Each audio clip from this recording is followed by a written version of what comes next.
Hello everybody, welcome to a brand new episode of Best of British Blackwell.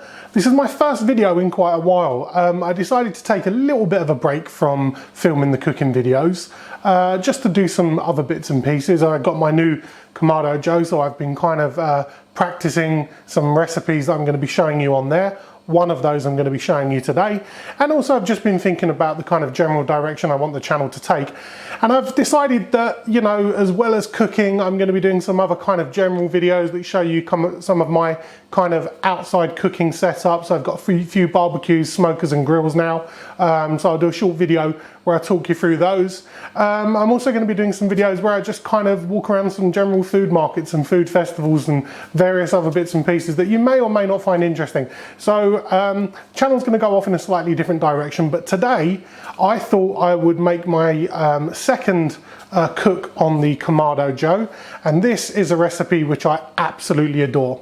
It's called an over-the-top chili, and essentially what it is a chili con carne made on the Kamado, but the meat is smoked over the top of the chili pot.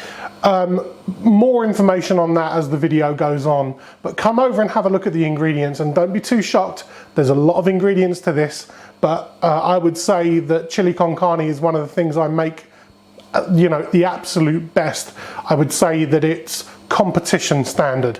That's how confident I am in this recipe and these ingredients. So come over, take a look at the ingredients, and let's make a start. Okay, so take a good look at this lot. Look at all of these ingredients here. Now, don't get me wrong, chili con carne is essentially quite a simple dish, but you only really get out of it what you put in. And if you put in decent flavour and think about the flavour combinations you're aiming for, you're going to end up with a wonderful dish. Let's start off with the beef mince. Now, the beef mince is 15% fat. I've got a kilo of that. We'll talk about this a little bit more in the next stage. I've got all of my chopped veg in here. I prepped this earlier, okay? So what I've got in here is one whole onion. I've got one whole stick of, 2 whole sticks of celery, 1 leek. I've got 2 carrots. I've got 2 red peppers and 1 green pepper in there. They're all ready to go. Let's talk about some of the wet ingredients that we've got going in here. Obviously, a couple of tins of chopped tomatoes. I've got some red wine. It's an absolute must when you're talking about chili. I've got some Worcestershire sauce that's going to go in there. The oil I'm going to use in this chili is a truffle oil. It's got that lovely truffle flavour to it, which works ever so well with the beef. I've got some stock. I've got some beef stock. Small amounts going to be going in there. I'm going to be using a little bit of liquid smoke just to add to that smoky flavour. And then the other kind of wet ingredients I've got going in there are my absolute favourites. These are both Tracklements products. I'll give you the link to where you can get these below. This is a fresh chili jam, and this is a rich redcurrant jelly, just to add to the sweetness and fieriness of this chili. The beans that we're going to get in there are some red kidney beans, and my little secret ingredient are some chickpeas. They add a lovely bit of bite to the veg in there. Some of the spices that we've got going in, so first of all, we've got a little bit of chopped garlic that's going to go in there with our veg.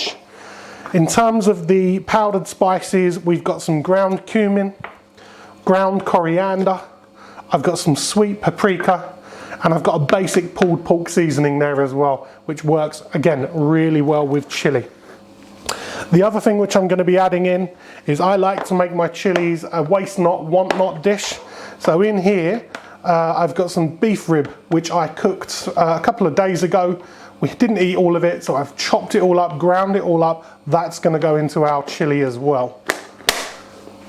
Now, first things first, what we're going to do is we're going to prep our meat ready for this dish. Okay, so when working on the beef here, what we want to do is incorporate some flavour into this. This is not going to be cooked inside the chili con carne pot as you would cook a normal chili. We're not browning this down with the veg and then adding the sauce on. We're going to turn this into a giant meatball, and we're going to smoke this over the top of the chili. Now, what I want to do is get some flavour into this beef and start working it in with my hands, and I'm going to be using 3 different meat rubs for this. First thing I'm going to be using is some Angus and Oink sweet bones and butts. This is like a maple barbecue rub, which is predominantly for pork, but actually works really well with beef. The other thing which obviously works really well with beef is this Cosmos Q cow cover. Going to be using a little bit of that in there. And then the Heath Rails peach rub. This is lovely, adds a perfect bit of sweetness to the meat.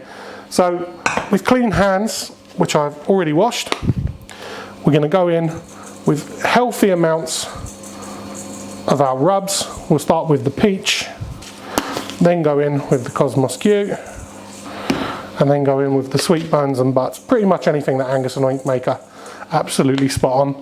We just go in with our hands and we start to incorporate these flavours into the meat. You're going to need to add more. You're going to need to build this up in layers as you start to turn the meat round and over. And slowly but surely, what you'll find is that the meat just starts to take on the colour of the rub. Add as much as you want really, depending on your preferences, but I will probably add another 2 times the amount that you just saw me add in there.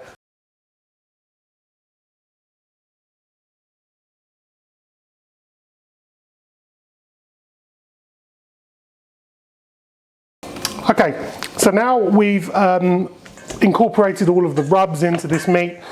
All I'm doing is turning it into a giant meatball, and that's going to be compressing this meat together as best I can. I've done this a little bit now, so the rub is completely incorporated into the meat, and then all I'm doing now is turning it into a ball. What's going to happen is this ball of meat is going to sit over the top of our cooking cauldron, and we're going to be smoking this meat in the Kamado over the top. Hence the term over the top chili. What I'm also going to do is take my meter probe, place it in here, and I will be setting the cook up on the meter probe as if I was cooking a meatloaf. You want to get this beef to about the same temperature. Next step is going to be to set up the Kamado and get the chili on the go, so I'll show you that next. Okay, so we're nearly ready to start cooking now, but the first thing to concentrate on is the setup of the Kamado Joe. As you can see here, I've got my charcoal basket completely full.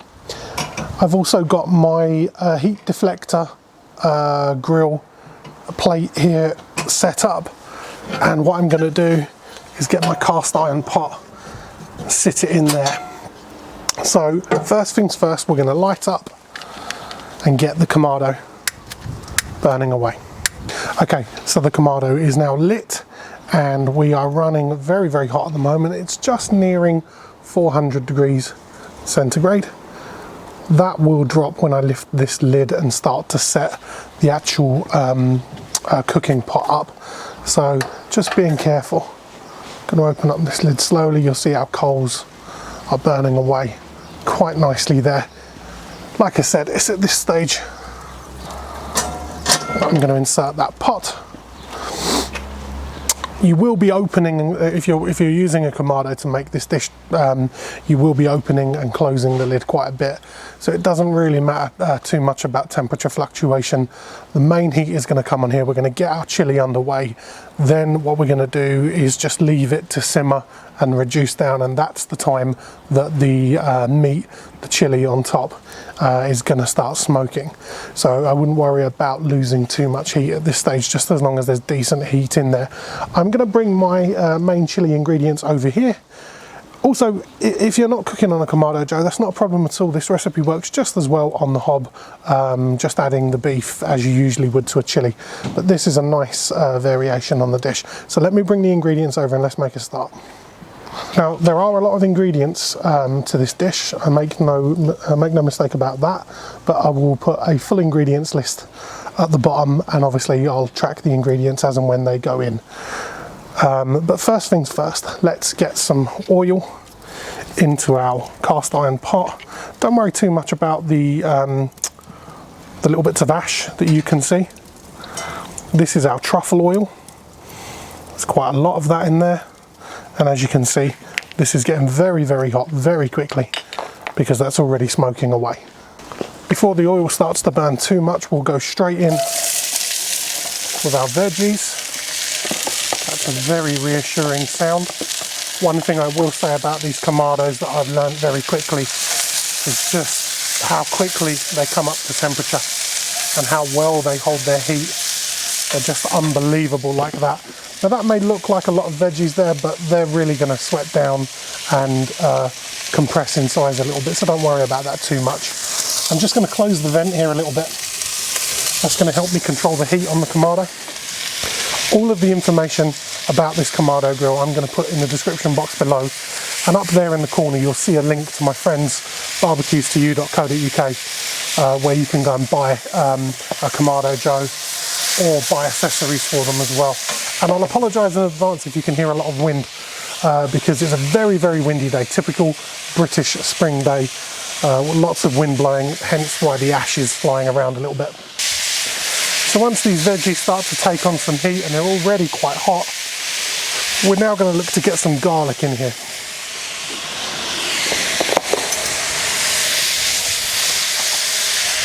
I like to use the lazy garlic.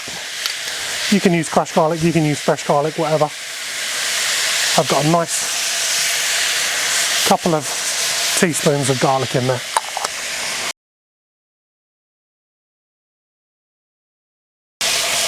What we're also going to do is add some spice in there now. So we're going to get some of our cumin.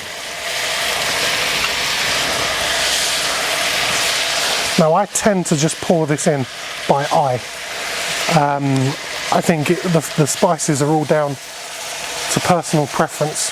If I had to put a number on it, I would say that's probably 2 teaspoons of cumin at this stage. I like to go in a little bit light early on, and then if it needs a little bit more you can always add, but you can't take away. Same with the coriander. A couple of teaspoons in there. And then I've got my pulled pork seasoning. This is just the shop bought pulled pork seasoning from my local supermarket. I've also used fajita seasoning in here as well. It still adds to the flavour perfectly.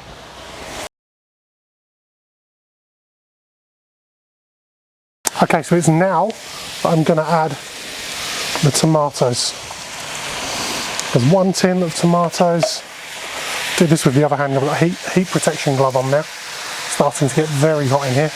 That's 2 tins of tomatoes. And it's at this stage that I go in with the red wine as well. And a great marker for how much red wine you want in here is clean one of the tins out with the red wine. So it's a tin full of red wine basically, and use a decent red wine. There's lots of people that say you can use any red wine for cooking, but put it this way, if you wouldn't drink it you wouldn't want to eat it, so always cook with the best ingredients you can get hold of. There we go. I'll just stir that in. And that wine will reduce down, and these tomatoes will reduce down, and it will boil down and it will start to take on a lovely flavour. Let's get some more of our wet ingredients in here. So some Worcester sauce. Good couple of glugs of Worcester sauce. I'm using some Stubbs liquid smoke in here, widely available in supermarkets now. Starting to see a lot more of this. I think that adds a really healthy flavour to a chilli. You'll notice that I haven't gone in with the chickpeas or the red kidney beans yet. That's because you don't want them to overcook. They're gonna fall apart. You don't mind the peppers and the onions and the carrots falling apart, but you want the bite in the kidney beans, so we don't go in with those yet. It is, however, at this stage that I'm going to add my leftover beef rib. Just going to stir that in now. And you'll notice that every time you add an ingredient, it cools the pot a little bit, so it stops it from burning and overboiling. And then this dish here is about getting these ingredients in and just letting them work away. So what we're going to add at this stage is just a little bit of paprika, and this is the sweet paprika. 2 teaspoons of sweet paprika. That's going to give us that deep fiery red colour as well, and it's going to be amazing. Again, we go back in with this spoon, give it a good stir.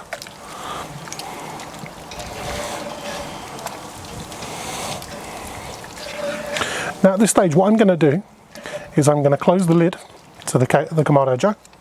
I'm going to close the vents so we're not burning at such a high heat. Try and get a bit of temperature control going here. Got a little bit more paprika on the spoon, let's wash that off. Perfect.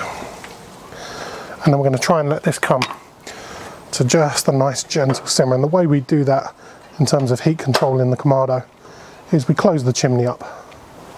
We close the bottom vent up. It's quite a windy day, so I'm going to close it quite a bit. And then we let this come to temperature. We don't really want it exceeding any more than about 150, 150 C or 300 Fahrenheit. Okay, so we're starting to get the temperature right under control in here, and as you can see, this chili is boiling away beautifully. Let's just give it a quick stir, just to make sure that those flavours are circulating. Now what you'll notice is I haven't put any of the chili jam or raspberry jelly, not raspberry jelly, sorry, redcurrant jelly into this yet.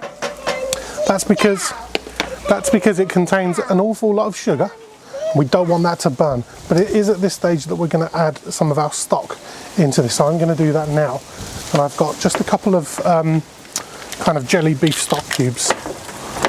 They're going to go straight in. Again, sorry for the noise of the wind. That's my fence banging away there in the wind. It's a very blustery day today. So we just drop those in there. We're going to let those melt away. Then the very next stage is to put the grates on and get some meat on here. Okay, so we're another few minutes in now. What I've added is just a little drop of water in there.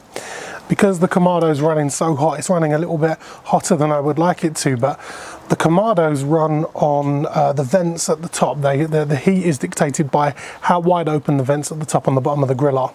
On a windy day like today, when the wind's just howling around, more air is running through the grill quicker than I would like. So what's happening is it's thickening up this sauce quite quickly. But that's not a problem. I've just added a little drop of water to it.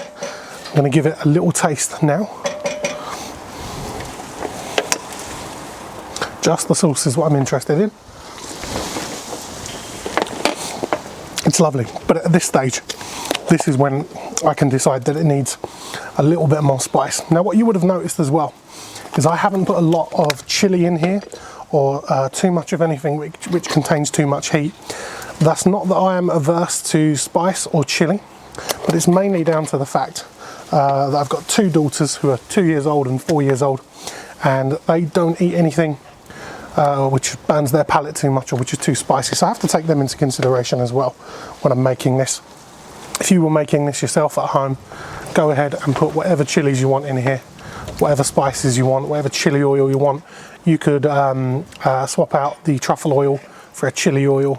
You could put some bird's eye chili in here. I mean, you could go all out and put some kind of chili extract in here as well if you wanted to. But what we're going to do now is get our grill grates, which are here. We're going to put these on to the grill. Now we're going to get our meat, which I've had setting aside in the fridge there.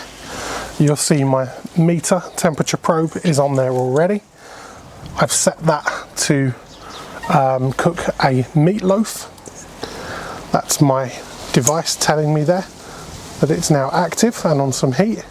And then all we do is close this down, get it up to about 150, and we let this meat smoke. I reckon this will take a couple of hours to smoke this meat at the temperatures that we're working to. But trust me, it's very, very worthwhile. Come back and have a look at the next stage. Okay, so this meat has been on now for about 2 hours. We've managed to stabilise the temperature of the Kamado Joe, and we're going to have our first look. That is looking pretty decent. Next stage of this cook now is going to be to take this meat off of the grill, and I'm going to put it into an oven dish over here, and I'm going to start to chop this up.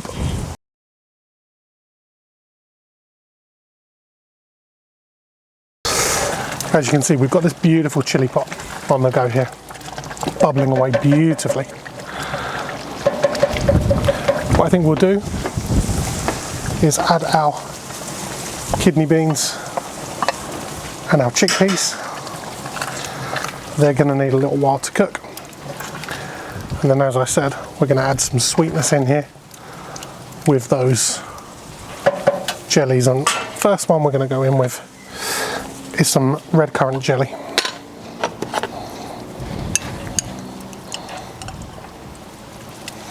Really nice dollop of that in there. Now we're going to go in with some chili jam. couple of nice teaspoons of that. We're going to give this a little stir, and then what we're going to do is have our final taster before we add our chopped beef. So now it's all mixed up. Let's get our chopped beef. You can chop this up kind of as much or as little as you want, really. It doesn't really matter. I like to leave the pieces quite thick and meaty. There we go. Once it's in, give it a really good stir. Make sure the beef takes on plenty of that sauce that's in there. And then we are quite literally about 10 or 15 minutes away from serving this up. But for now, all you really need to do is close the lid, let those flavours work together, and we're very nearly ready to serve. Here we go. There we have it. This is over the top chili. Absolutely wonderful dish. Probably one of the easiest dishes to cook on the Kamado Joe. And as with any kind of chili con carne recipe, you can add pretty much whatever you want, but the basics are obviously using the best meat that you can get hold of, and this beef has been smoked over the top of the chili. All of the meat juices have worked their way into the chili.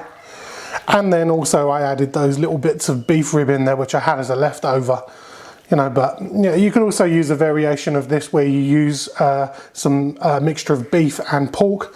That works really well. You could eat this literally just from the bowl. You could put it on top of some nachos. You could serve it with some rice. You could, you know, you're going to have leftovers with this. This is a big wholesome family meal dish. So what you could do as well is you could use this barbecue to smother over hot dogs and so on. The way we're going to be serving it up is with some side salad and a bit of avocado and some cheese, and that's about it really. There you go. So I'm on a little bit of a health drive at the moment, so not serving this up with too many carbs. It doesn't really need it, to be honest with you. Just a bit of avocado, some lovely Gruyere cheese and a little green leaf salad. It's absolutely superb. Let's get tasting.